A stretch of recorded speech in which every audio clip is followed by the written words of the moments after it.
Eu non sei que fago aquí hoxe porque Manuel Gago citou o noso equipo do Tarde Piaches aquí en Neixón, onde se celebra a romería campestre, pero iso é en agosto. Non sei que facemos nós hoxe aquí, no medio do monte, con esta chaqueta. Pero imos ver, eu faleiche de romerías, pero ti escoita a palabra romerías e te pos en función. Claro, hai que poñerse guapo, non? Claro, pero vamos a falar de romerías ao longo do tempo, do pasado, non? Estás aí cocéndote vivo con esta calor. Entón podo sacar a chaqueta xa? Quita a chaqueta, porque nos vamos a falar, eso sí, hai que dicirche que estás elegante como os calaicos de Neixón que viven aquí neste castro, que tamén eran tan elegantes como a ti hoxe, polo menos. Pois vamos a ver, contarnos iso.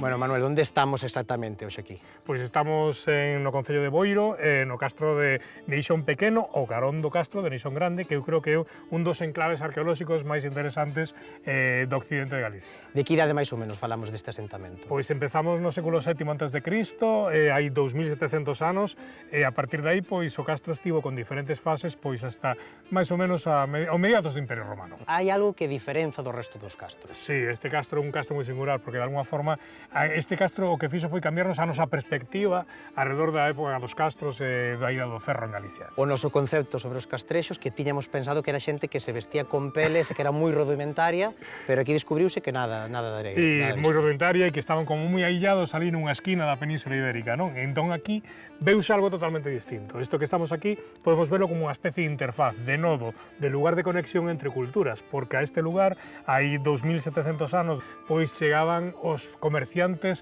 os mercaderes do Mediterráneo, os famosos fenicios, dos que se fala chegaban hasta aquí e vivíanse pois encontros moi importantes.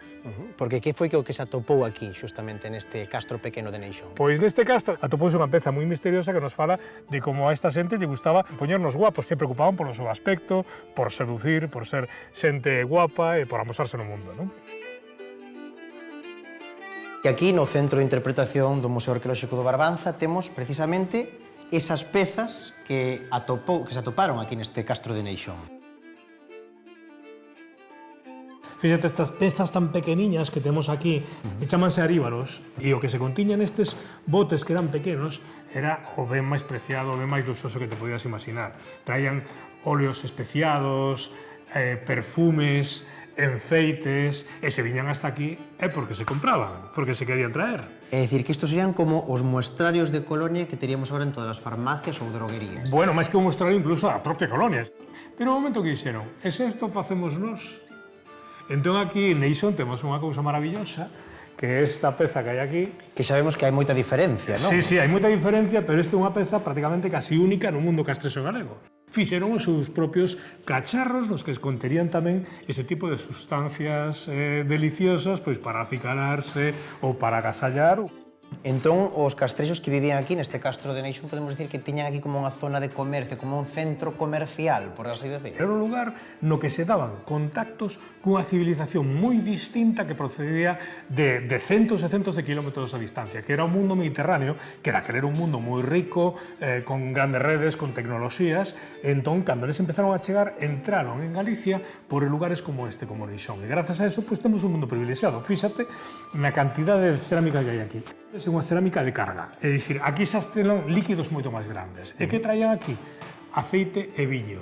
Viño que non se facía aquí. Non se facía, pero o que hoxe sabemos é que antes de producir viño só bebíamos.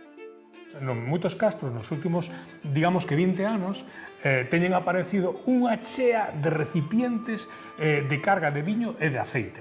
Pero aquí hai algo maravilloso, que é unha das pezas máis singulares que temos, digamos, nos castros de Galicia, nos castros da costa. Isto que vedes é unha réplica, Que é de especial? Que ten de especial? É o que chamamos a Serra Toralla. Coñécese porque a primeira vez que apareceron foi en Toralla, que está cerca de Vigo. E é unha serra que se pensa que o seu uso pois era para tomar viño ou para tomar cervexa. Pero... É dicir, isto tomabas así. Collían, bebían e facían isto. Escachábano contra o chan. Escachábano contra o chan, rompían en pedazos e despois xuntaban e o enterraban todo xunto. Este é o foso, que é o lugar no que, de alguma forma, se atoparon todo este conxunto de materiais tan curiosos. O tapaban e o enchían con todo este tipo de materiais, de alguma forma, para protexer o lugar no que vivía. Ou celebrar un pouco esa xuntanza familiar tamén, non? Ese encontro entre culturas, porque o que vemos aquí é un encontro entre iguais, entre a cultura atlántica dos galaicos e a cultura mediterránea dos púnicos, que aparece aquí de alguma forma expresada uns e outros en pé de igualdade. Explícanos un pouco como é esta peza, que detalles ten?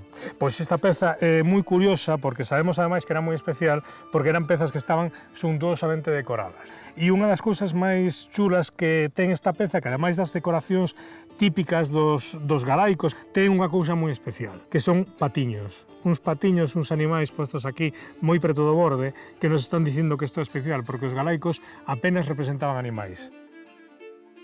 A confluencia logo de aquí, Sí. destes materiais que se atopou nestes foxos e que pode seguir algunha que non se escavou todavía. Efectivamente, porque hai unha parte moi grande do foso que continúa sen excavar. Entón, sabemos que moi posiblemente sigan estando este tipo de ofrendas ou este tipo de rituais situados todo ao redor. Pois hoxe xa sabemos que os castrexos de Neixón tamén se engalanaban, tamén se perfumaban e se preparaban para o que máis lle gustaba, o banquete, como nos sigue gustando a todos os galegos e galegas. Nos seguimos buscando no Tarde Piaches outras festas, outras romerías, outras historias que contarlles.